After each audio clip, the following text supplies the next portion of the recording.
Namo tassa bhagavato arahato samma sambuddhassa. Namo tassa bhagavato arahato samma sambuddhassa. Homage to the blessed, noble, and perfectly enlightened one. Homage to Pray the to the blessed, noble, and perfectly enlightened one. Namo sadando sucheroye alahadi sanmyo sanputoshi. Namo sadanto suchetoye arahati samya sambuddhase. 无上甚深微妙法，百千万劫难遭遇。我今见闻得受持，愿解如来真实义。Supreme and wondrous Dharma, subtle and profound, rarely is encountered even in billions of eons, but now we see and hear it and accept it reverently. May we truly understand the Buddha's actual meaning. Okay, Sam, I appreciate the Dharma request. Welcome everybody to our Sutra lecture today. Glad you're here. My name is Heng Shi, and it's Sunday, January 11th, here in the Gold Coast of Queensland. It's Saturday night, the 10th of January, back in California. Glad you're here to join us. We're going to be investigating Brahma gods from the Brahma heaven, and bodhisattvas today in our following of the pilgrimage of Sudana through the Dharma realm. So let's get going through our protocols. And we're going to invoke spiritual presence.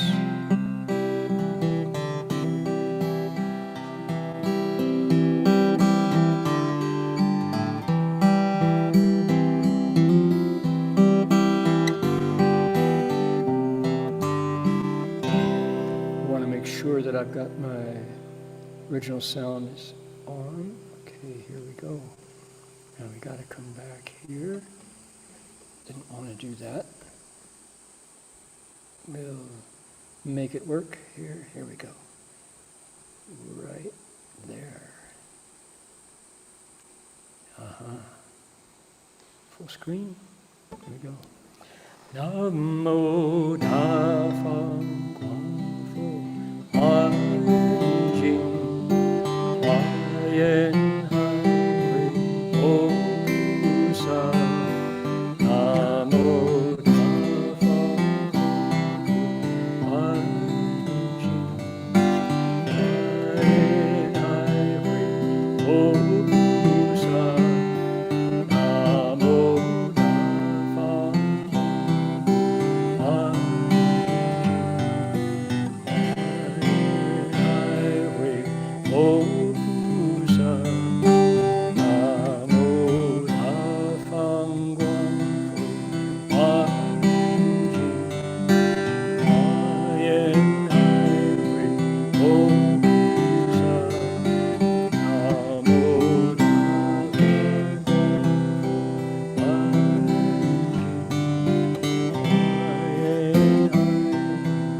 There we go.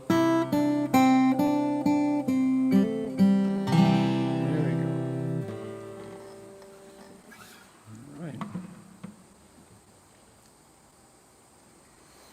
All right. Furthermore, we would like to respectfully acknowledge the Kombumerri people of the Gambe language region as traditional storytellers and custodians of the land where the monastery is located. Pay our respects to their elders, past, present, and emerging, and to all First Nations peoples whose sovereignty was never ceded. 这时候我们恭敬地承认，与甘贝语组的孔布玛丽人是我们寺院所在地的传统叙事者和守护人。我们向过去、现在和未来的长者们致敬，并且向所有从来没放弃主权的第一民族的原住民致敬。We have a beautiful pure bell for the bell song.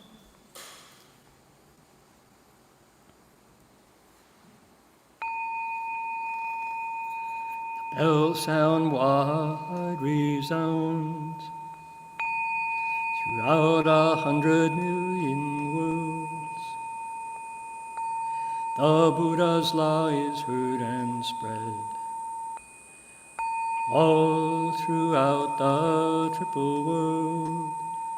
The wondrous sounds that everywhere fill the Dharma realm with peace. May those who hear it gain the strength to follow in faith the Buddha's path.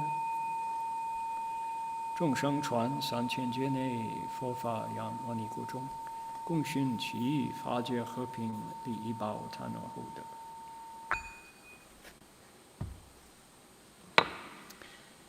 Here we go. We'll close that. We'll be back with another slideshow later on in our presentation. See here. Yes, 就说本课程有个问答方式，一个问环节欢迎大家将具体题打在对话框。哇，这个是 somebody's Chinese is 你的文言文很文雅，很高雅。义公是生会受集整理和法师过目。Wow, wonderful. Is that ChatGPT or is that no? That's your actual Chinese. That's very nice. Yeah. If reading that Chinese, I want to ask a question because it's such a good translation. We are having Q&A sessions, so folks are welcome to type your questions into the chat box. Our volunteers will collect the questions from there, and I will do my very best to get to those questions. People are wondering, who is that on the screen on Fasher's desktop? I'll answer that question later on. Alrighty. So I want to say I'm grateful to our team that week after week gives their time and their efforts to making this lecture go further. If it was just me and my computer, there would be a lecture, but it wouldn't be the same. But because so many kind-hearted, sincere Buddhists like me want to help the Avatamsaka Sutra be heard in the world, so they put their time and their effort into the translation part, into the capturing part, into the streaming part, into the recording part, and then broadcasting out over Zoom, over YouTube, over Google, etc. So all of those efforts make this lecture much bigger than it would be. Translated into Chinese, translated into Vietnamese. How nice. Thank you so much. Appreciate it. We have, let's see, Indra. This is what I'm looking for. Close that. Last week, we saw Indra and Brahma. We talked about Indra, Chakra, and Brahma appeared in, let's see, that's Chakra. Here's Brahma, there's one. Chakra on his elephant. I guess it's this one. No, I beg your pardon, that's just Chakra himself. I thought we had one with Indra as well. So, okay, this is by, tell you what's going on here. Here's a picture of Indra is one of the devas here making offerings to the Buddha sitting in a cave. That's what this is. So this is, there are devas up here above making offerings, but Here are the chief among gods, Indra and Brahma, coming to the Buddha who's sitting in a cave, and they're making offerings. So this is I think 300, the 4th century, an image of Indra. Okay, I'm ahead of myself, aren't I? We want to jump right into our sutra. Those of you who know what we've been doing will pick up right away. We're following a pilgrim. His name is Sudana. He's watching a teacher whose name is Hai Chuang Bicho. And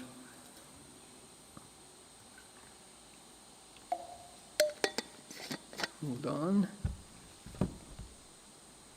The bhikshu, the Hai Chuang, is, okay, just a second. Just a second. Let's see, here we go. Good, okay. So he has entered samadhi, and in his samadhi, Hai Chuang Bicho, from different parts of his body are issuing forth all these different categories of beings. And we've been following them, and with each new group of spiritual beings, including the Tianlong Babu, the gods and the dragons in the Eightfold Pantheon, the sutra tells us a little bit about them, and we get to look into their lives from the point of view of the Avatamsaka Sutra. So what aspect of dragons do they choose to share? What aspect of Asuras and Kinnaras and who else? Last week it was Chakra, chief among gods. What do we get to hear about them? So this week it's Brahma. We're going up through Buddhist cosmology. The Brahma gods are higher than the desire realm gods. What's the difference? The answer is meditation. How skillfully you can meditate. If you can ru chan ding, if you can enter dhyana, samadhi, the jhanas they say in Pali, then you meet the Brahma gods. Here's what the sutra says about them. You ready? Let's put our palms together. I'll give you 4 characters, you give them back. 从其额上出无数百千亿梵天四相端严世间无比唯一极静言音美妙劝佛说法叹佛功德令诸菩萨悉皆欢喜能办众生无量事业普遍一切十方世界 Okay, that's what we know about Brahma gods, and it goes like this. Countless hundreds of thousands of millions of Brahma gods came from his forehead. Their forms and appearance were upright and adorned and incomparable. Their fine demeanor was calm and composed. Their words and voices were subtle and wonderful. They exhorted the Buddha to speak Dharma, praised the Buddha's excellent virtues, and made all bodhisattvas happy. They could do the measureless deeds of all beings. They filled the worlds in all directions. Okay. So I spent a bunch of time last week talking about God and gods. The idea that there are monotheistic religions. Probably the most popular religion in the world is monotheistic, one God only. And yet half the world is polytheistic, multiple gods. Buddhism, comparatively, is non-theistic. That is to say, our way of describing it doesn't give us a creator, a single being who was essential to the creation of heaven and earth.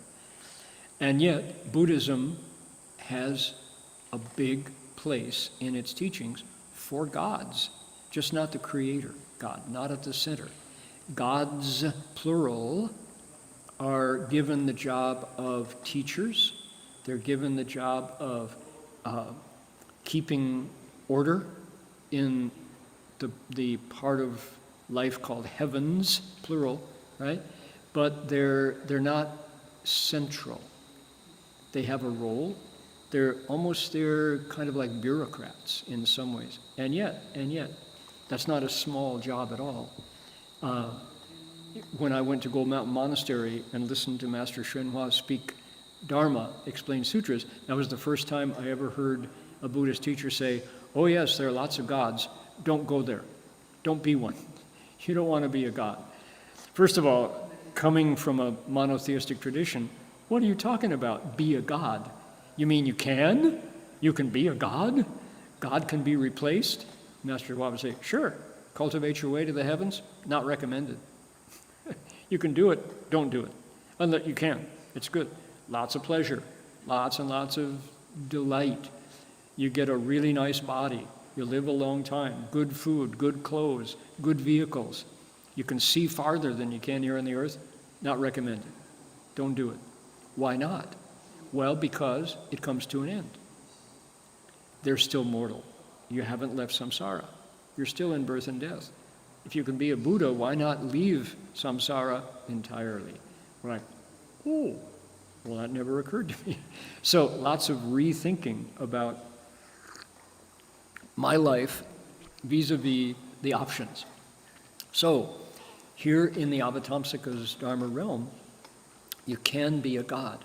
Gods are just as real and as alive as humans are. Who knew? So we're now in that realm called the form realm, 四界. This is the second of three realms where living beings circle around like musical chairs. The first realm is the desire realm, the six-spoked wheel of birth and death, constantly turning. Hells are the lowest level. Ghosts are the next one up, right?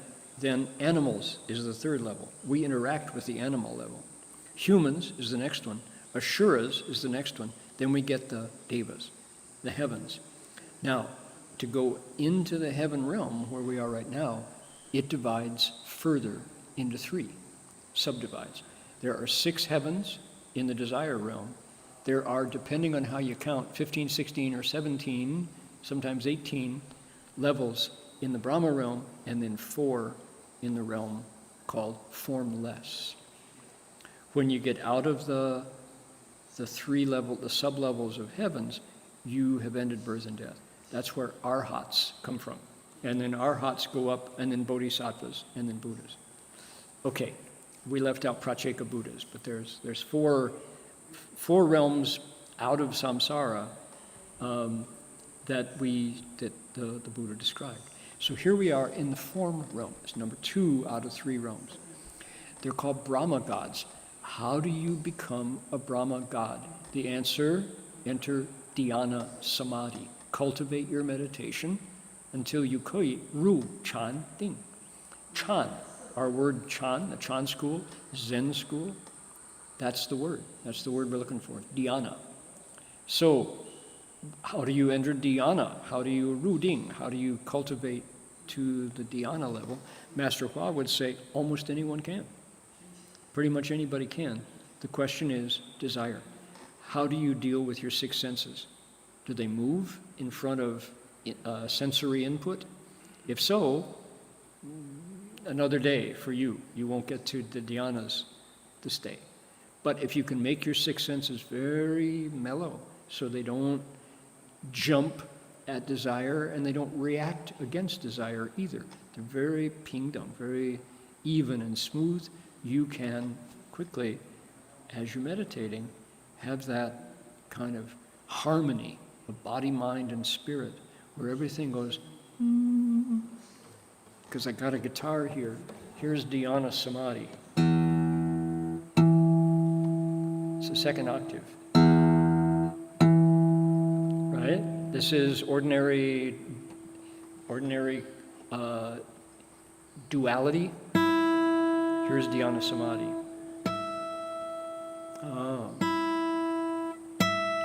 Suddenly everything is at another octave.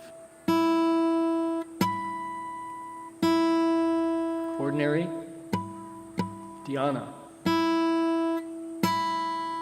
Right? There, that's dhyana samadhi. You can do it right from where you are, any instant, if you are skillful in your meditation. That's the daily stuff. Here's your good meditation. Dhyana samadhi. So it's like that. And once you're in that realm, oh my goodness, what's it like? Well, countless hundreds of thousands of millions of those gods came out of Bhikshu Ocean Banner's forehead. And Master Changguan, the Tang Dynasty monk, says, why from the forehead? He says, this is where you bow from. He said, not that. He said, not that. He said, it's fan wang chao yu guo. They go, because you can go beyond desire, where your six senses move in front of stimulation. That's how you get to the Brahma heavens. Yu qi mei shang, you shi sang e qing fa zhi so gu. This is the place where you request Dharma from. Meaning how? Just like Sam just did. Bowing 3 times, will the Sangha with great virtue. This is from the forehead, right?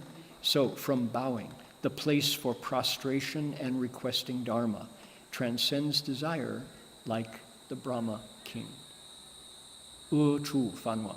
Okay? So this is the what a Tang Dynasty monk says it takes to be a Brahma god. This is why it's the forehead. It's above the eyebrows. It's a place where you touch, where you bow, and when you request Dharma, you're beyond desire. That's the Brahma king. Okay, so interesting. All right. Their form and appearance were upright and adorned and incomparable. So what's the difference between Shakra and Brahma? Shakra is quite a remarkable god, chief among gods. We talked about him last week. He's able to use psychic powers. He's really handsome. But when you get to dhyana, it's a different level of vibration. Things are finer in the Brahma realm, in the form realm. The meditation is not coarse, it's refined. That's how, so the difference between the Brahma gods and the desire realm gods is quality. There's a quality that allows you to enter dhyana, to ru chan ding. Their fine demeanor was calm and composed. Their words and voices were subtle and wonderful. So the difference between desire realm and the form realm is the form realm gods, the Brahma gods, are very internally focused. Once you have one of the 4 dhyanas, number 1, number 2, number 3, number 4, Chu Chan, Ar Chan, San Chan, Si Chan, those 4 levels of dhyana, things outside don't move you at all, right? You can be in the midst of a busy city intersection or a marketplace, and you just sail right through because you found a refined vibration in dhyana. My favorite illustration, I told this story before. As a college student, I was given the opportunity to drive a Porsche from Detroit to Toronto. And I'd never imagined German engineering. In second gear, I was shifting into second gear and I was already off the road at 60 miles an hour in a 45 mile an hour zone. And I was like, just tapped that accelerator and, the Porsche engine went, wow, and I'm 60 miles an hour. I couldn't imagine driving, I was driving Volkswagens. I had a 40 horsepower Volkswagen, and this was that's how tuned the engine was and the sound it made. That's the quality of dhyana that is different in a Brahma god from a desire realm god. What did they do? They asked the Buddha to speak Dharma. That's their job. They are Dharma requesters. So we know in the life story of the Buddha that the prince under the Bodhi tree had just woken up. He saw a bright light, saw a star in the sky, enlightened to the way, became the Buddha. Now he's awake. His first impulse was he explained everything he saw. That's the Avatamsaka Sutra. He explained the Sutra of the Brahma net, Fanwang Jing, at that time. Bodhisattva behavior. He taught for bodhisattvas, basically. That's what he did. Okay, at that point, as the story goes, he was ready to leave. He was ready to, that's it. Nobody's going to get this. It's too hard. It's too difficult to subdue yourself. Right? And plus, Mara tried his best. The demon king tried so hard to obstruct the Buddha, and nearly did. But the Buddha, his awakening was genuine. His self was gone. And as he said, craving is the builder of this house. O house builder, I've seen you at last. You'll build no house anymore. Your ridgepole is shattered. Your rafters all fall down. My mind realizes the unborn, and craving comes to an end. So the prince craved nothing anymore. Mara gave up, but only after trying his utmost, sending his daughters to seduce the prince, sending his armies to frighten the prince. Couldn't do it. Couldn't do it.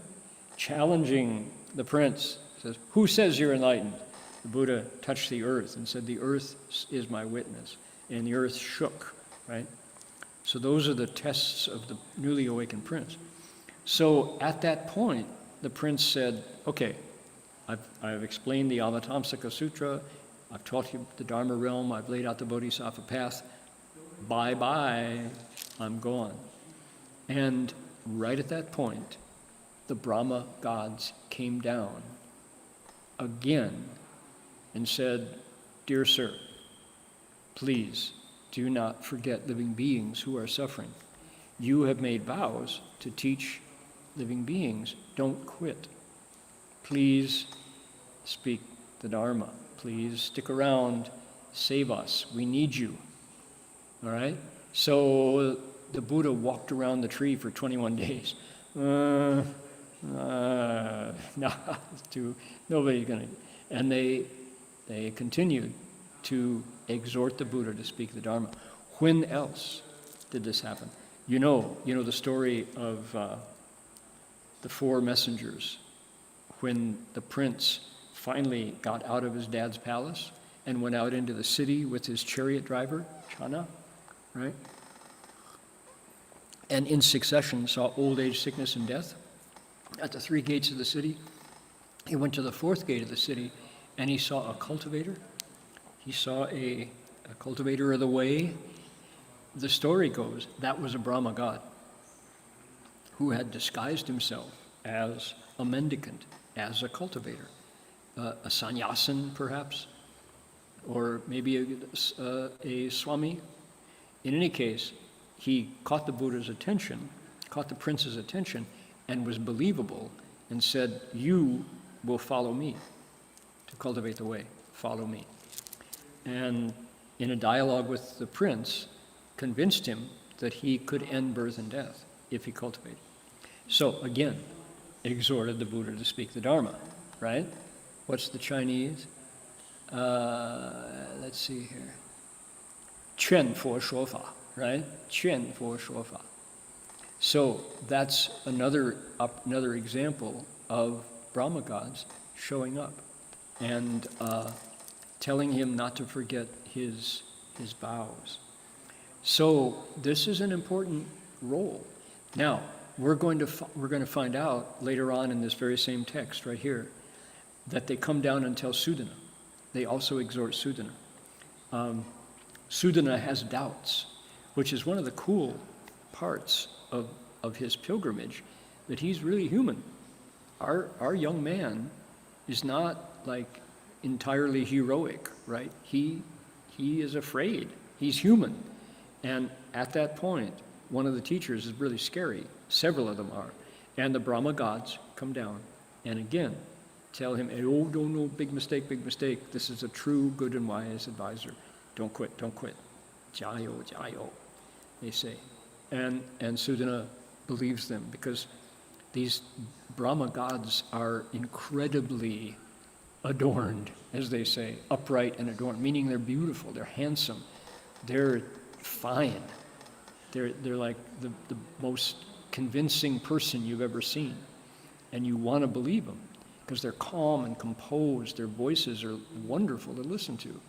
So they say, do cultivate.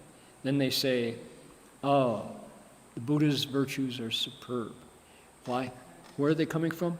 Dhyana Samadhi, Chanding. They're coming out of Chan. Their words vibrate. They have in their voices the vibration of stillness, of Chan, right? They've stopped their hearts, they've stopped their lungs, they've stopped their false thinking through the Dharma, not through dying, but through using the Dharma to go through the Chu Chan, Ar Chan, San Chan, Su Chan, right? The 4 stages of dhyana, and when they talk, they're believable. And then we get the conclusion, the chorus of each of these groups. They could do the measureless deeds of all beings, they fill worlds in all directions. Every one of these groups finish with能办众生无量事业普遍一切十方世界, right? This is kind of the conclusion of each different group. Okay, all right. Now, for those of you who are keeping score, I want to show you, those of you for whom the quiz will be following soon, here are, this is the form realm. The form realm. And it starts here. 世界17天, the 17 heavens of the form realm. We said last week, one God or many gods. Well, here's the form realm from the first time you go in all the way to leaving it to the formless realm. It's, the first one is called the retinue of Brahma, the first dhyana. Then the ministers of Brahma, and you get all kinds of bliss in these heavens. Really pleasant there, man. It's really pleasant.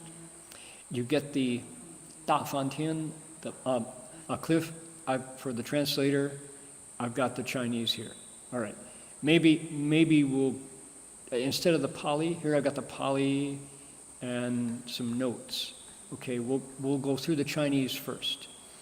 Okay, so there are 17 dhyana heavens in the form realm, and they correspond to the different levels of chanting.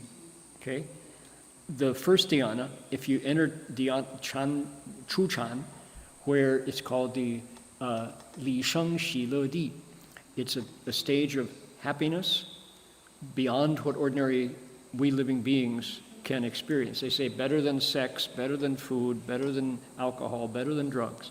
All of those kinds of pleasures of the body, the pleasures of the first dhyana go beyond.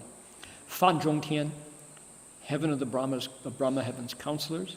Fan Fu Tian, the heaven of the Brahma's teachers. So the advisors of the Brahma heavens, the gods. Then Da Fan Tian. This is Mahabrahma. Okay, this is complicated, and I won't go into it now, but Shifu would tell us, as he was describing this, that there are individuals up in the heavens who come out of the kind of the sequence, and Mahabrahma, Da Fan Tian Wang, is one of them. He's on a Brahma bull. He rides around, and Shifu says, oh, he's Zizai. This is Zizai Tian. Okay, and then there is Da Zizai Tian. And these two gods are anomalous. They're strange among the rest. They come out and travel around and have followings, give teachings, etc. Okay, you get to the second dhyana head. This is it was the Li Sheng Xi Le Di. This is the Ding Sheng Xi Le Di. This is the heaven where dhyana is created, and you have the heaven of lesser light, the heaven of limitless light, and the heaven of ultimate purity. Okay? Aren't you glad we're doing this whole list? Right? Then we get to the third dhyana heaven, and it's the Li Shi Miao Le Di. This is the heaven of supreme bliss beyond happiness, the third dhyana. You get the heaven of lesser purity, the heaven of infinite purity, and the heaven of universal purity. Okay, I tell you, what's this monotheism stuff, right? When I was listening to Methodism, they said, you go to the heavens, you play a harp, you fly around. Pretty much it, okay? That was all we knew. If you're a Muslim, you get promised lots of virgins, 46 of them or something, I don't know. But this is like, whoa, this is very detailed. Then you get to the fourth dhyana, and look at these. In the fourth dhyana, this is the Li Shi Miao Le Di. This is the She Nian Qing Jing Di. This is the fourth dhyana, where all thoughts are gone. Now, there's been a transformation in your body, and you get to the heaven of no clouds, the heaven where blessings are produced, the heaven of extensive rewards, Guang Guo Tian, the heaven of no further affliction, the heaven of no heat, the heaven of wholesome appearance, the heaven of good views, Sudarshana, boundless viewpoints. And then the last one is the heaven where form reaches its ultimate point. Now, okay, that's the Chinese. We'll get up to the notes now. I like this note. Talking about Mahabrahma, Dazi Zaitian, one of its famous inhabitants is Mahabrahma, a deity whose delusion leads him to regard himself as the all-powerful creator of the universe. And all the devas above him go, yeah, okay, keep moving, tell somebody else. So beings in the third dhyana enjoy varying degrees. When you get up to this level, there is only body, there's no mind. And at this level, these are called the Wu Bu Huan Tian, the 5 levels of heaven where you never return. What is this about? It's if you're on the path to arhatship, what does it say here?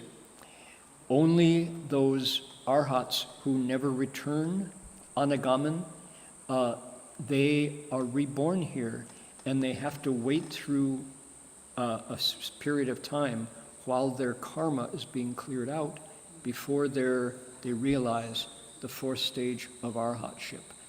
So, in other words, if you're, what do they say, Ding Xing Luohan, if you're an arhat who is not going to go on to the bodhisattva path, you stay in the Brahma heavens, the 5 heavens of no further retreat. Okay, no further return, that is.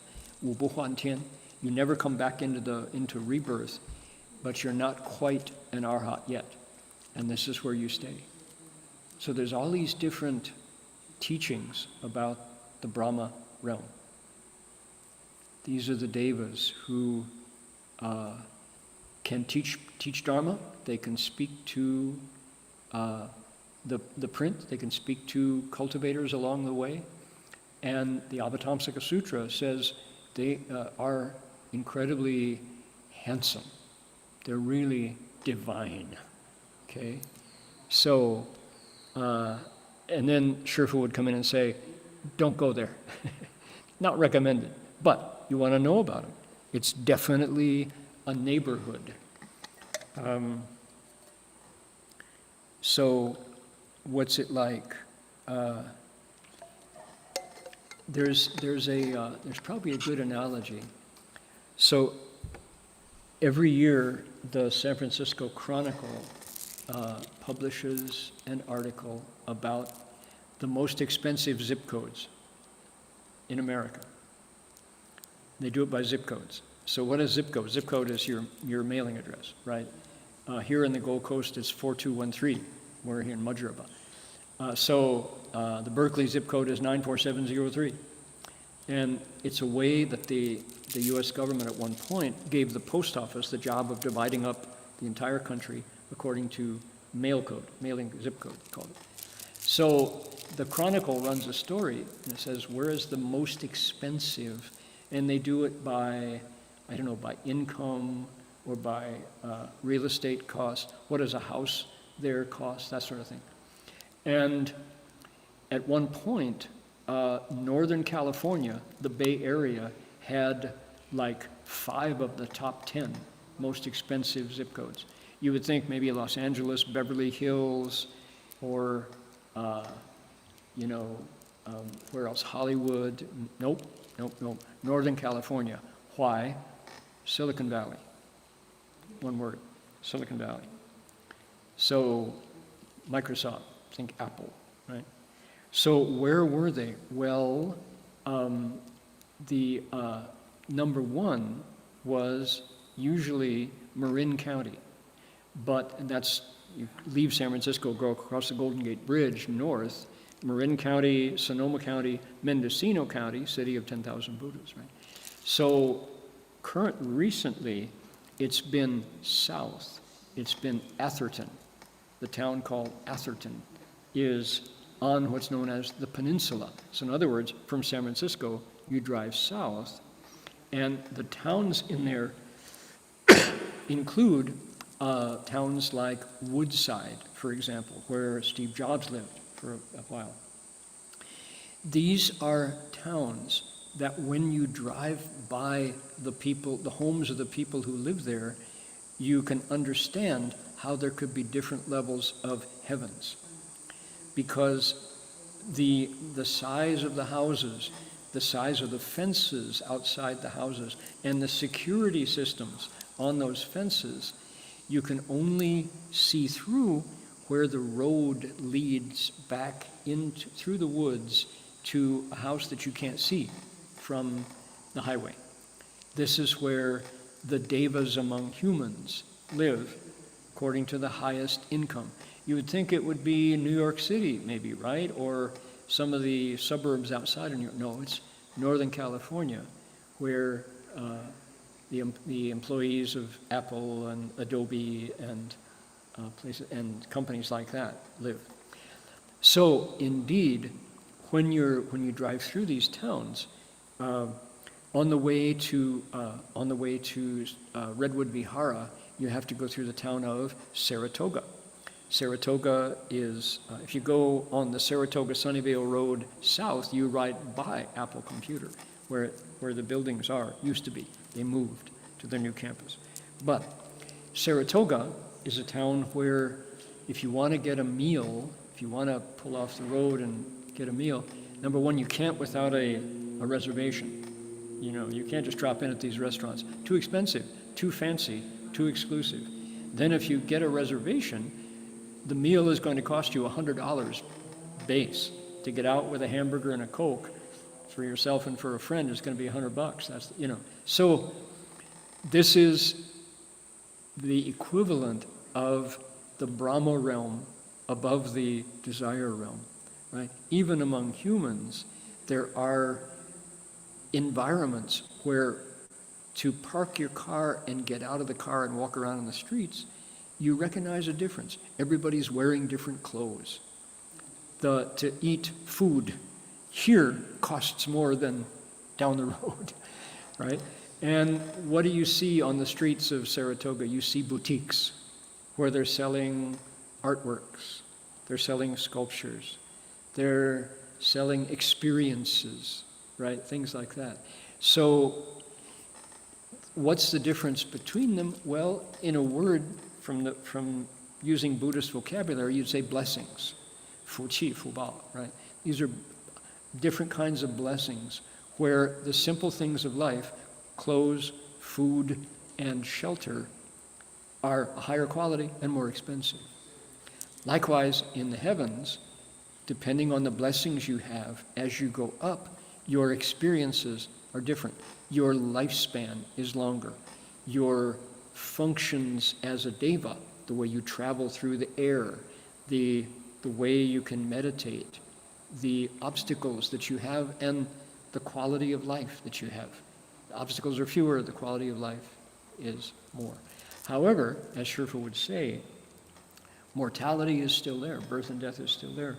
Things decay, and when the time has come and you're about to leave the heavens, things happen to you. Your clothes get dirty and stay dirty. Your body begins to put out an odor. You have to use deodorant or bathe more frequently. The flowers on the crowns of your head start to wilt, right? Your voice, the voice with which you speak, suddenly is coarser, and you can be sick. Before, when your blessings are full, none of these things happen. So, interesting. Even as a god, your time can birth, old age, sickness, and death, summer, fall, winter, spring, starts to encroach, and you can leave your body as a deva and fall back to another realm, depending on how quickly you exhaust your blessings. So, interestingly, the sutra says, chakra, at that point, appears to the gods in the desire realm and speaks Dharma. Says, you better cultivate, don't forget to cultivate the way, because you will have to leave. We'll say goodbye to you if you don't. Continue to foster your blessings. Continue to meditate. In the Brahma realm here, it's dhyana. You want to continue to meditate. And however, you know the difference between the Brahma gods and the desire realm gods. The Brahma gods are inward focused. They've experienced dhyana, which is an incredibly pleasant state of being. So they're kind of cool. They move through, very refined and self-contained, because they're experiencing Chanding and Chanyue Wei Shi Fa Xi Chong Man. They say they take the food of dhyana, they take the bliss of dhyana as their food, and they're filled with the joy of the Dharma. Chanyue Wei Shi Fa Xi Chong Man. Okay? You convinced? How many people hearing this want to go to the Brahma heaven? It's pretty nice. Pretty nice. Interestingly, the Jataka tales, people know the stories of the Buddha's past lives, all of those wonderful stories of the deer king and the Buddha appearing as the tortoise, king of tortoises, the monkey king. All of the Buddha's past lives, they conclude, because these belong to the Pali level, this is before the Bodhisattva path, they conclude how? And they say the prince was reborn in the Brahma heavens, where he pursued his joy, pursued his delight. In a future life, he was reborn in the Brahma heavens, where he received his reward, right? In other words, the heavens were as high as you could go, according to the Jataka tales. The Brahma heaven, the form realm, 世界, right? Okay, there we go. Moving on. We got more to learn today. Don't get tired. Don't give up. We're going to tell our story, continue to tell our story. Here we go. Now, this is a long section. I think we can go, let's see. Let's pick a stopping place. Okay, practices, precepts, patience. Okay, we'll go down to 3 paramitas, 3 bodhisattva practices, because the bodhisattvas are next. Here we go. I will give you a line, you give it back, and we'll do generosity or giving, we'll do precepts, and we'll do patience. Okay, here we go. 从其头上出无量佛刹为尘数，诸菩萨众悉以相好庄严其身，放无边光，说种种行。所谓 Okay, here we go. 赞叹布施，令舍千贪. Is that 兼贪 or 千? 千 okay, 千贪. 得众妙宝, 庄严世界, 称扬赞叹, 持戒功德, 领助众生, 永断诸恶, 住于菩萨, 大慈悲戒, 说一切有, 悉皆如梦, 说诸欲乐, 无有滋味, 令助众生, 生离烦恼凡夫. Let's see. 令助众生离烦恼福. Let's see. There we go. 离烦恼福. One more time. Here we go. 令助众生离烦恼福. 说忍辱力. 领遇诸法. 心得自在. All right. That's good. That's a lot. Your Chinese is improving. Here we go. We are ready to begin the Bodhisattvas. Here we go. Bodhisattva assemblies came from his head, as many as the dust particles in limitless Buddha kshetras. Fine hallmarks adorned their bodies, which shone with a boundless light. They taught many practices. Specifically, they praised the practice of giving, which makes beings let go of stinginess and greed, and to be reborn in a world adorned with many wondrous jewels. They praise the excellent virtues of holding precepts, which makes beings turn away from evil forever and abide in a bodhisattva's precepts of kindness and compassion.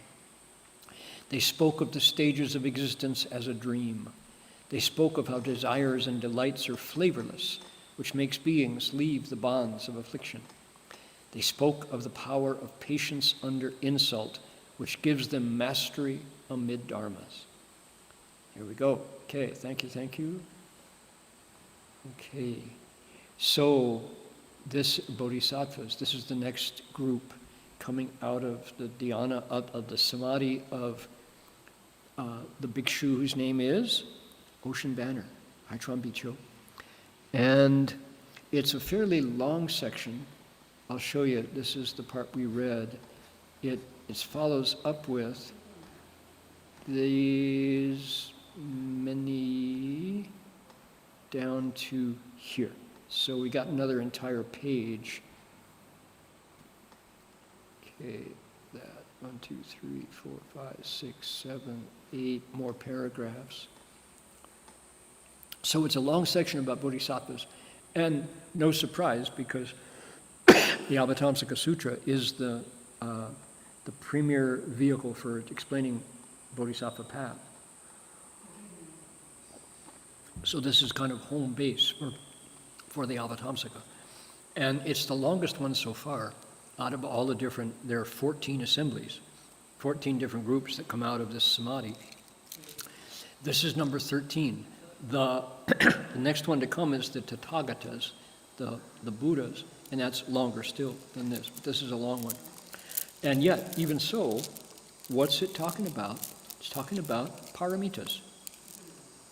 This is what bodhisattvas are. This is the unique quality of bodhisattvas when you compare it with the other teachings. So we had some guests here this week from our community. They were really devoted Buddhists. One was from Sikkim, who has been a Buddhist her entire life and comes from a family of Buddhists. And Sikkim is next to Bhutan, is next to Nepal, and is tucked under the Himalayas there, close to Tibet. And this is a laywoman who is just her whole life she's been promoting Buddhism, her style. And her husband, who has learned about Buddhism from her. And then we had another new friend who is from Malacca, Malaysia, who is currently serving as the head of the Buddhist Association of Queensland. And this trio of new friends, it was really nice to get to know them. And what did they, when they wanted to give their Buddhist bona fides, their Buddhist qualities, what was it? 4 Noble Truths and the Eightfold Path. 4 Noble Truths and the Eightfold Path. This is what the Buddha taught, no question. No question about it. But you know what? If I had mentioned paramitas, they would have, what? What? Really? What's that, right? Why? The Bodhisattva path is essentially unknown. Who starts out talking about the Dharma saying, yeah, I just love the paramitas. It just really lights my eyes light up. Almost nobody. Okay, why is this? Well, I don't want to give a rant here, I want to go back to the sutra, but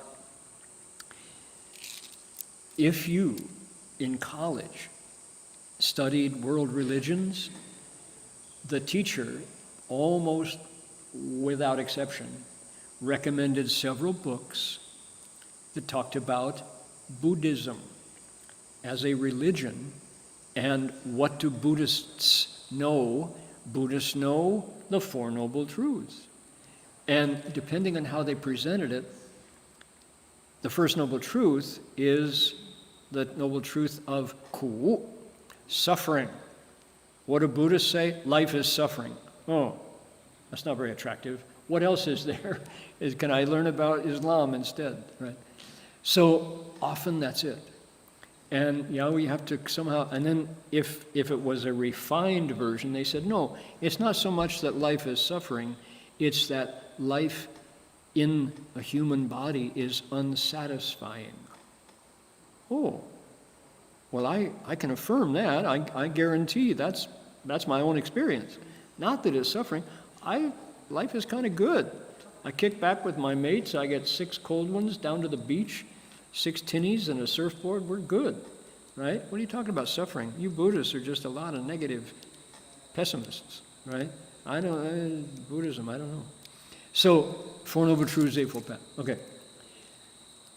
Rarely, and I can name the books that teach the 4 Noble Truths, even in Pali, right? Ku ji mie dao, dukkha, right? That's what the Buddha taught, but that's not all the Buddha taught, and if you interpret it incorrectly, it sounds really negative. So, okay. Rarely do you get any more than the 4 Noble Truths and the Eightfold Path. If life is suffering, the solution is the Eightfold Path. Well, right views, zheng jian, zheng siwei, zheng zhi, zheng ye. It's like right, proper views in the suffering. It's pretty much at that point, it takes the rare individual to go further. It just sounds too heady, too intellectual. It sounds lonely. It doesn't, occasionally if somebody has what we call good roots, they would go further and investigate and find out what is behind this teaching. Do they understand it correctly? So here's the Mahayana. Here's our teaching that says, you know what? Bodhisattvas teach many practices. They praise giving, which makes beings want to, doesn't make them. It teaches them that if they let go of their stinginess and greed, they can be reborn in a world adorned with wealth because of the generosity that characterized their life. That's the Buddha Dharma. Where's suffering? Where's the eightfold anything? Right? It's like, well, how come we don't know about this? If this is Buddhism, where has it been? Why wasn't this in the textbook? How come this didn't make it into the world religions class? Interesting question. Okay. So notice what is involved if you are there teaching many practices. relationships are there. What is this thing about giving? If you practice giving, you got to give to somebody. What about that person who you give to? They're going to remember you. They're going to smile when they see you because why? You helped them out. They gained from you. The Bodhisattva path is about relationships. It's about getting close to living beings, we, us, and impressing us with your kindness and your generosity and your big heart and the way they feel when they're around you, which is pretty good. Okay? This is not the lonely arhat out in the mountains contemplating how, the 12 links of conditioned arising. This is a different animal. The Bodhisattva path, the way Master Hsuan Hua kept it alive for us, is a very different way to interpret Buddhism, Buddha Dharma, isn't it? Look at this one. Number 2. What is this called? This is called a Polomi, paramita. Paramita has 2 ways to divide that word. Paramita or paramita, depending on how you divide it in the Sanskrit. The one is Dao Bi An, crossing over, taking across. Crossing over what? Crossing over the flow of affliction from samsara to nirvana. Paramita, taking across. These are the practices that take us across to nirvana. The other way you divide it, it means perfection. Param, right? To do it, cultivate to perfection, the perfection of giving. So there's 2 ways to translate Bolo Ami. Dao Bi An is one, takes you across the other side. Bodhisattvas are the one who take you across and come back. They're on the boat, on the raft, back and forth, back and forth. The other one is cultivating to perfection, giving. Number 2, look at this, holding precepts. As soon as you hear Bodhisattva path, you know the paramitas are going to be in there somewhere. Here it is. This is precepts, holding, that's our way of translating. We say precepts. Other people say the perfection of morality, Chi Jie, the good qualities. There it is right there. Chi Jie Gongda, holding precepts, living according to a standard, and the good things that come to you from doing that. Right? Chi Jie Gongda. And here they are. It's not a theory. It's not abstract. It's right in there, in the details. Holding precepts means you turn away from evil forever and abide in a bodhisattva's precepts of kindness and compassion. Okay? So that catches your attention. And when it comes to evil, it's clear what it means. It's not just some finger wagging in your face. That's evil, according to me, in my opinion. Right? No. It says what? Killing, stealing, lust, lying, drugging yourself. Those are things that, the word is in Chinese. It means evil, it means harm. Turn away from harming forever would be a perfectly excellent way to translate that. Evil is complicated. People get alarms when they hear, evil. Okay, so if you say harm, who likes harm? Not me. I like to live harmlessly. Okay, well, so we turn away from harm. Doesn't matter what you call it. Killing, stealing, lust, lies, intoxicants, harm. Harms me, harms you. In that relationship of the Bodhisattva path, you praise holding precepts because harm stays away from you. You're not led into a situation where you do harm, and you are not harmed by situations. Because why? Holding precepts. As one of our best ceremonies here, every time we do it, is Jin Xing Shou Neng Chi Fao Di Yi Bu Sha Sheng Shi Yo Po Sa Yo Po Yi Jie Ru Deng Jin Xing Shou Neng Chi Fao Neng Chi. The first precept for lay people is the precept against taking life. Can you hold this precept to the end of your life? Yes, I can uphold it. We transmit the precept. We're really clear about what that means, right? That's what I like about the Dharma, is it's not a vague sense of, well, that would not so good. No, it's clear. Killing. Every creature loves its life. The tiniest of creatures choose life over death. So to get in sync with that and help them hold that wish that they stay alive is a good. That's a wholesome. That's a capital G good. That's a harmless. And if you do that, you abide in a bodhisattva's precept of kindness and compassion. Oh my goodness. When I watch a mother bird, at night, the mother possum has given birth again, and this is her fourth or fifth baby, and the baby is now has been alive long enough to be ready to come out to eat with mom on her back. Okay, I want to show you. And I go out at night and watch the mom take care of her baby. And it's really, really something. Let's see if I've got the right. Do we have to be on the same? I think we do. Oh, there we go. Okay, are you ready? Here they are. There she is. Okay, that was last week. You see the corn cob. I cut the corn kernels off and mom eats it. So that's the baby, and that's the mother taxi, right? That's the baby possum taxi that the mother possum provides for the baby, who's clinging on top with her claws to mother's fur. And if you see a couple months of this, and the mother's fur is all ripped up, but she doesn't care. She's the mom.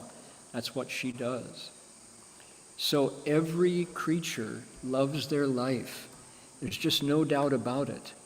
And to be able to say, I'm going to make it part of my life to help beings turn away from harm and live in the Bodhisattva's precepts of kindness and compassion, yeah. I'm a benefit to the world when I can do that. When I remove myself from some being that while I'm alive, I make it important to take other beings' lives away from them. It's like, no, I don't want to do that. I want to live in, and I promote the world and support the world where life is supported. Kindness and compassion. Indeed. Okay, so you get the point. Now, I promised I was going to give more time to Q&A here. So we'll continue here. I'll give you the breakdown, the whole thing. Oops.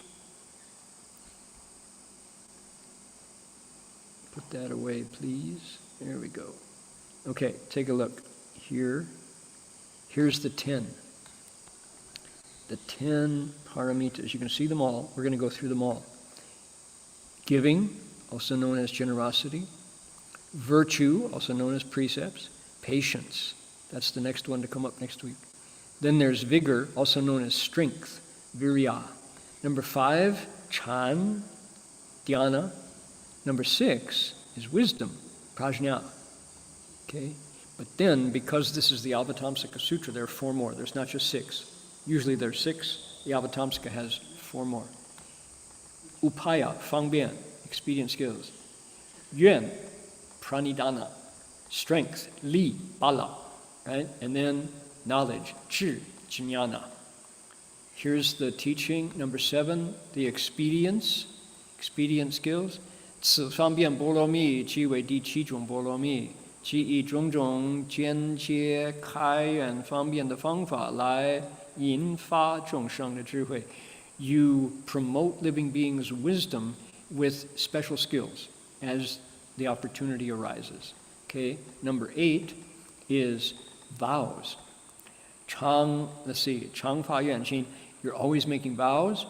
Buddhas and bodhisattvas ride their vows to come back into their bodies. Bodhisattvas, because they become Buddhas, because they make vows. Okay? Number 9 is strength.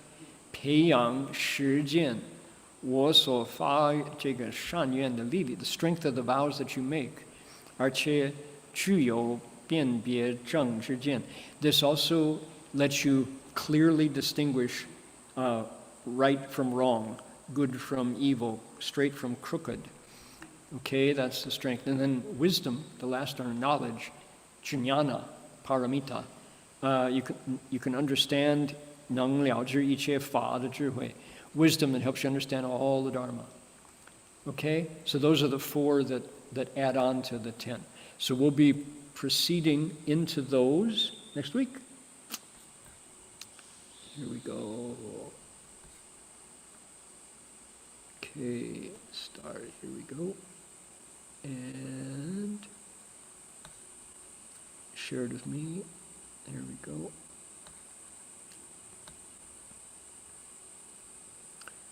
I had it open. Let's see here. No. Yep. There it is, right there. Okay. Are there any guidelines? This is from Shandong, Jinan. Guidelines for where a Buddhist altar should be placed at home. Some of the Buddha statues were obtained from temples or monastery distribution areas. Okay. 师父家里所看佛桌摆放位置有什么规矩吗？有些佛像是在寺院流通处请的。Okay, I am not an expert in this, but in general, I would love to ask Jin Fu Shi about this, but don't put her on the spot. So some of the simple things are not so much, so you have to accord with the space that you have. The classic way is 坐北朝南, right? Sitting in the north facing south. That's, if you can, if that's possible, that's very nice. It's not great to have sleep or changing of clothes or bathing or cooking in the same room. If it's possible, to put the altar in its own room is better. If it's possible to have the Buddha room above other activities, so if you have a bedroom above, it's not great. If you have a kitchen above, it's not great. That's for temples, how they try to put the Buddha hall on the top level, if that's possible. If not, there are, better to have a Buddha hall, an altar that is not ideal than better to have it even if it's not perfect than to not have it because it's in the other room. When I was, before I left home, I lived in a rooming house that I shared with other couples. And I had one room. That was my room. The kitchen, the bathrooms were shared. So in my room, I had to sleep in the same room. I took a pingpong, I took a screen, and I screened off a diagonal corner. And my Buddha image and my meditation cushion and the place where I lit incense, although the landlady didn't like incense, that was all in a corner behind a screen. So that's called fangbian, right? Those are kind of the rough, the best ideas. So you look at the situation. If you have anybody who knows feng shui, and it's a reliable feng shui, ask the feng shui guy or girl. Feng shui, di li, also known as geomancy, is not to be ignored. If it's a ripoff, you have to decide if the person is reliable. There's a lot of unreliable feng shui people. But if it's somebody whose opinion you trust, ask them what they think. In general, the best feng shui is your own mind. So if you can put the Buddha in the center, if you have 祖师, if you have ancestors, put them to one side. So either the right or the left. 祖师在右边还是左边？没关系了，一样。Yeah. So if you have, I've seen family altars at home with the Buddha in the center, bodhisattvas to either side. If there's a feng shui altar, it can be lower. it's okay to have that situation. So, okay, in general, that's general. Seek your guidance regarding mantra recitation practice. Currently, I recite mantras moving one bead for each syllable. If a Sanskrit word has 2 syllables, I count it as one bead. I recite the mantra silently in my mind, not aloud, while keeping my focus on the beads during the practice. Appreciate your advice on whether the method is appropriate, any adjustments. Let's see if I've got it straight. OK, 目前弟子在持咒时以念珠计数，每音就发动一颗念珠。OK， 如果有梵文就这样子。OK， so the way I do, I use beads to count the number of mantras, the entire mantra, not per syllable. So I don't go Namo He La Da No Do La Ye Ye Namo Li. That's what I get from your question. You're saying Sanskrit, you know.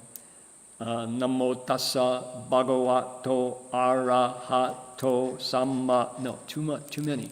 I go, if I'm doing 六字大轰鸣, Om Mani Padme Hum, 1 bead. Om Mani Padme Hum, 1 bead. Nan Mani Bami Hum, 1 bead. Nan Mani Bami Hum, 1 bead. If I'm doing Dabe Jo, I go Namo Hula Dano Dolaye Namo Oliya, all the way to Puti, all the way to Shidindu Mandala Batoya Sopoha. Bead number 2, Namo Hula Dano Dolaye. I do 1 bead per mantra. That's the way I do it. If I'm reciting the Buddha's name, I go Namo Amitofo, 1 bead. Namo Amitofo, 1 bead. Namo Didzang Wang Pusa, 1 bead. Namo Guan Shi Yin Pusa, 1 bead. Right? I use the beads to count the number of times that I recite the whole mantra or the whole name. That's the way I do it.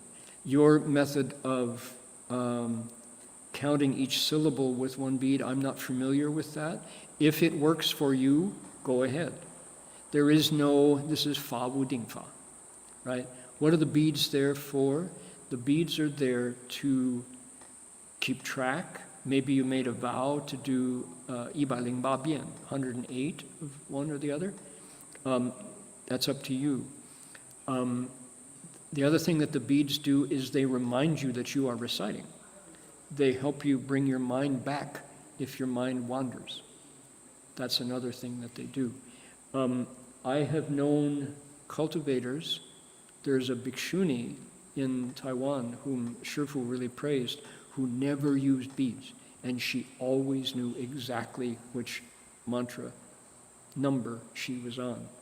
She did away with beads. She said, why rely on the beads? That your mind is lazy, right? So the thing that one of the reasons why that's a really virtuous practice is because some people use beads to impress others with their cultivation. They use the beads as a sign that they're a real cultivator. So this is, of course, advertising your cultivation. If you recite in your mind, nobody knows. It's real. It's genuine. Okay? Not that beads are wrong. I use beads. But I don't, when I'm reciting, I pretty much, when I'm out in public, I put my beads under my robe so people don't know, because I don't want to show off. People have funny reactions, sometimes negative, you know. So beads are, there's a good and a bad around beads. Reciting silently in my mind, sometimes you do that. Sometimes there is Yo Sheng Nian, right? You can recite with sound sometimes.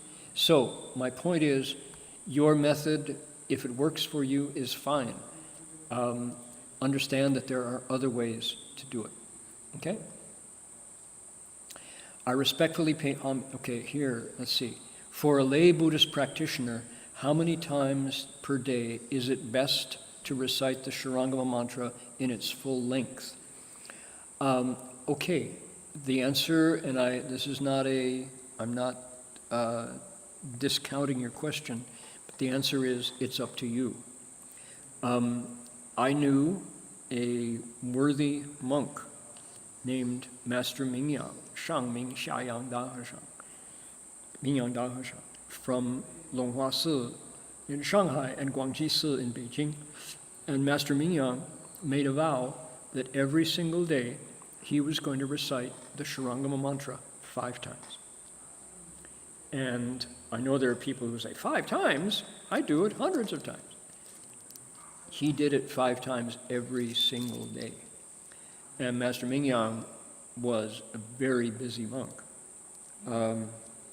He never missed 5 times. So in this case, it's really value quality over quantity. So can you, I currently myself, when I'm not doing Tao Ke, I recite the Shurangama mantra once every day when I'm walking. I make it a practice as I walk. But I do that every day. Now, that's outside of ceremonies, on my own. Why? Because my practice is Great Compassion Mantra, Da Bejo, not the Shurangama. But I never ignore the Shurangama. I really, really value it. And being a student, following Master Shunhua, Shifu gave us pieces of the Shurangama mantra for different purposes. The Shurangama mantra contains many other smaller mantras. So I have 5 different pieces of the Shurangama that are part of my everyday. Just because with a teacher like that, he instructed us on other uses within, like the Zhou-Xin, Dojitonan, Unali, Pishati, Pila, Bashalatoli, Panto Pantoni, Bashalavagni, Panhushan, Duluyum, Bansovo. That's the Zhou-Xin at the end, right? Starting with Dojitonan, Tadyata, Dojitonan, Unali, Pishati. So there are other pieces of the Shurangama like that also practice during the day. The whole mantra, how many times you want to do it every day? You say, is it best, is your question. Is it best? Up to you. How much time do you have? Can you do it once perfectly from memory every day?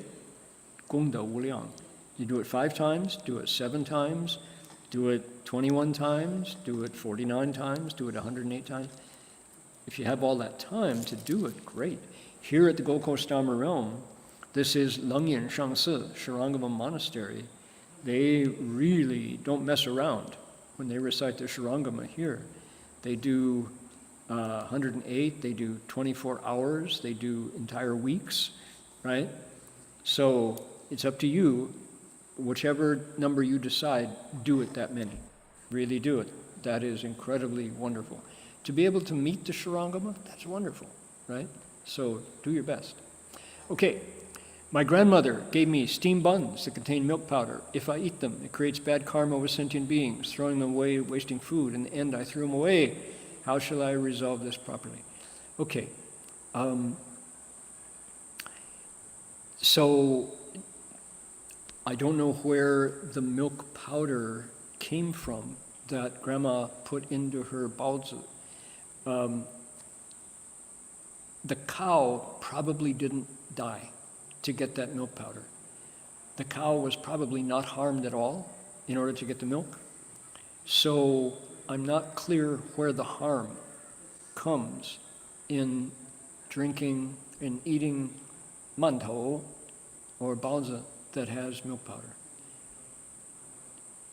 Dairy products do not always harm the cows, or goats, I suppose, or whatever milk you have.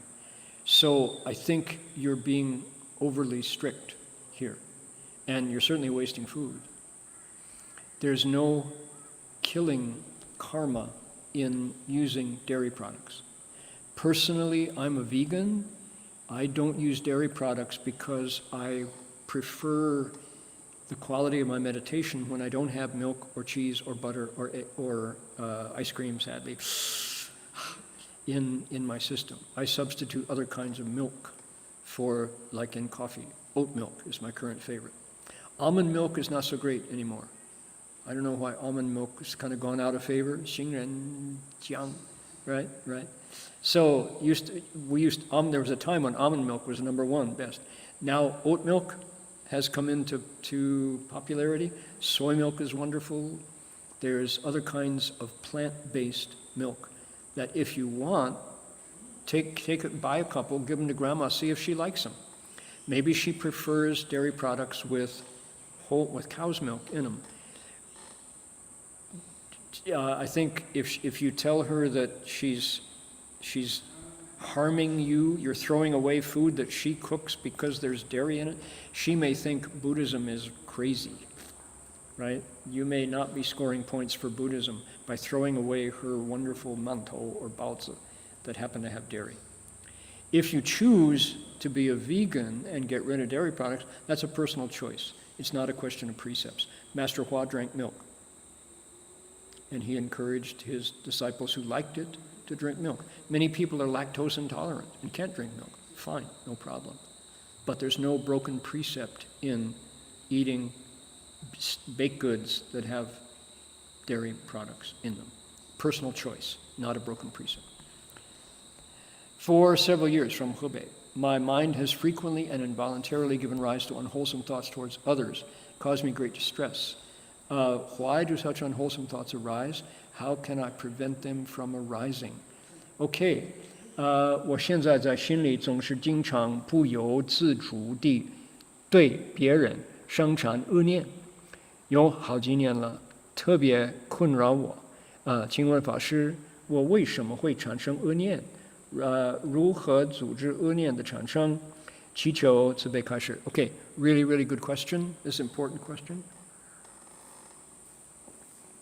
And not only, so here's my best answer, and this will be our last one for today.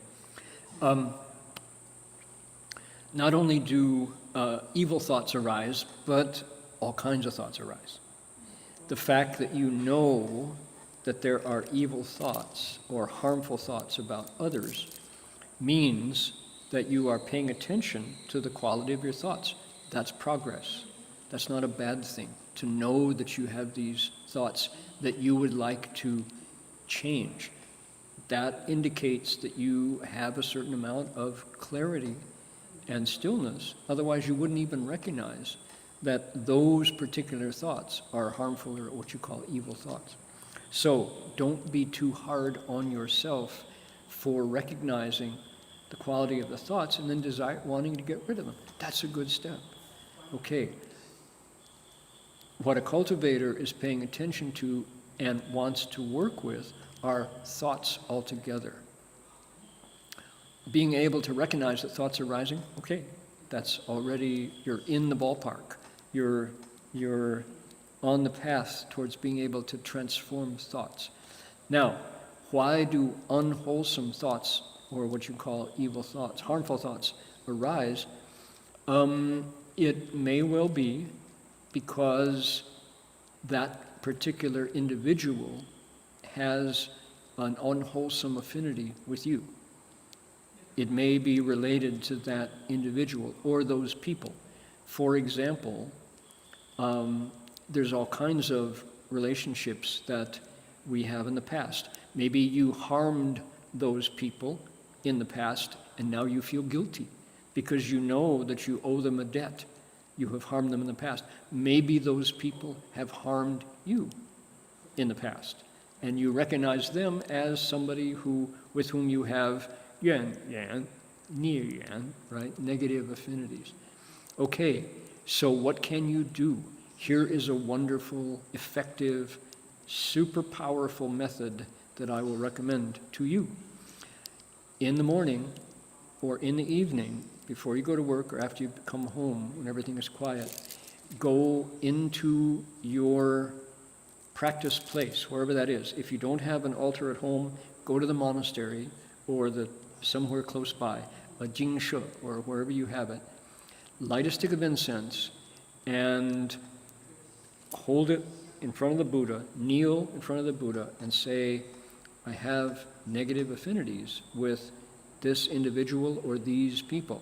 It might even be your wife, your husband, your children, your mother-in-law. It could be someone like that. Go in front of the Buddha, kneel and say, I want to transform these negative affinities to wholesome affinities.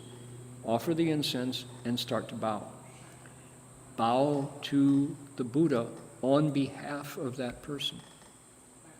Say, whatever unwholesomeness, I don't know what it was that I did, whatever unwholesomeness I have with this person, I would like to address it, own it up. If I have harmed them, I am never going to harm them again. If they have harmed me, I forgive them. I want to let it go and return to no deal, no business between us. And then bow. And bow for 15 minutes, sincerely. Bow for 30 minutes, sincerely. Half an hour. If you can bow for an hour, that's a lot. But if you really want to transform these affinities, do this. And then at the end, when you're done, 15 minutes, 30 minutes, an hour, you can say, I dedicate this merit to these negative affinities and all beings who have harmed each other. May this merit and virtue go to dispelling that negativity. Do that. Really do it. Give it away. And you'll probably be sweating because you've been exerting for an hour, for however long. Then let it go. That's it for the day. Come back again and do it again. The next opportunity, the next day, the next week. Do it for a month. Do it 30 times, however many times you can fit in a month, right? And guaranteed that those affinities will have changed in the process. You will have changed your mind invisibly. You will have peeled off some of that negativity, and things will be different. And bit by bit, your mind will have fewer of those unyan, right? And your wholesome thoughts will arise. But don't cling to wholesome thoughts. The point is not to only get rid of negative thoughts. You want to have no thoughts. Transform those thoughts. Let the first thought be natural and light and free. 因无所住而生其心. You should have thoughts that don't stop anywhere. Okay? Good luck. Glad you're trying to work with those thoughts. That's a cultivator's point of view. All right. Anybody notice this Guan Yin? Who is this Guan Yin? Guan Yin Pusa. I'll let you see the top. The top says camera. The bottom says Guanon. Guanon Bosatsu. Okay. Any guesses? Anybody know what this is? I'll show you. This comes from 1934 from a particular Japanese company known as Canon Camera. In 1934, Canon, Japanese camera company, had Guan Yin Pusa as their company logo. I think that's just amazing. And in that very same year, somebody in the administration said, no, too Buddhist. So they dropped Guan Yin out but kept the name, Guanon. The next year they said, too Buddhist. Somebody said, make it Canon. Okay? 1953, changed the font. 1956, changed it again to the current logo for Canon camera. So if you own a Canon camera, every time you hit the shutter, you can go, Kanhon Pusa, Kanhon Bosatsu, Kanhon Bosatsu, Guan Yin Pusa, Guan Yin Pusa, Guan Yin Pusa. With every click of the shutter, you can recite Guan Yin's name. Isn't that amazing? You wouldn't know that if you hadn't attended today's lecture. There you go. All right, we're going to dedicate merit. The world needs our merit, boy oh boy. The world is on the brink. So, make a wish. See you all next week. You get to find out more about Bodhisattva's paramitas next week. Here we go. Every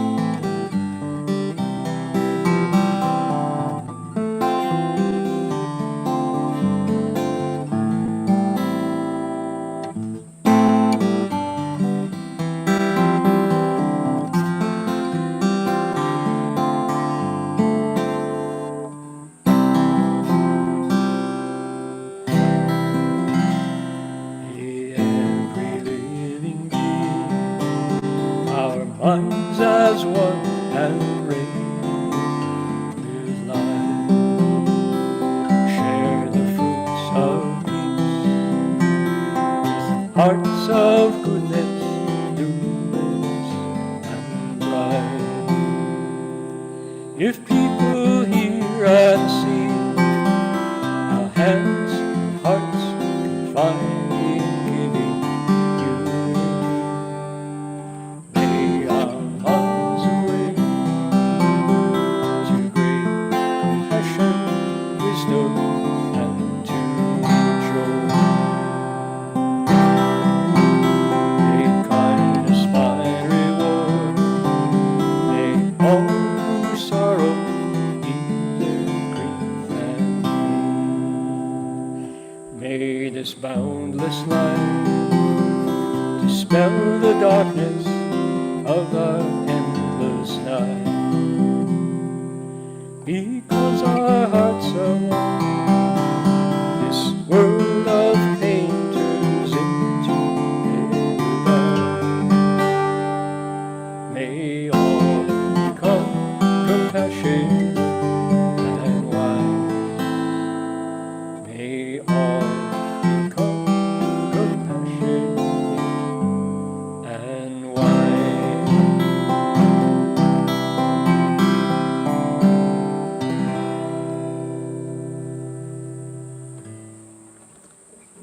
Alrighty. Now we've got a few more things we need to do before we're done, and one of them is bow to Guanyin Pusa. Here we go.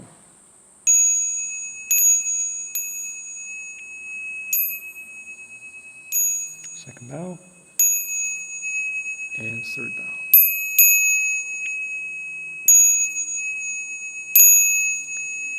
Bow in respect to the Venerable Master.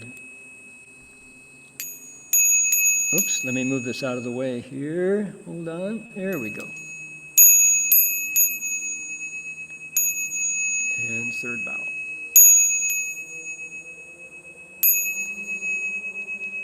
All right, everybody, that's going to do it for us for today. See you all next week. Amitofo. Glad you came. Bye-bye.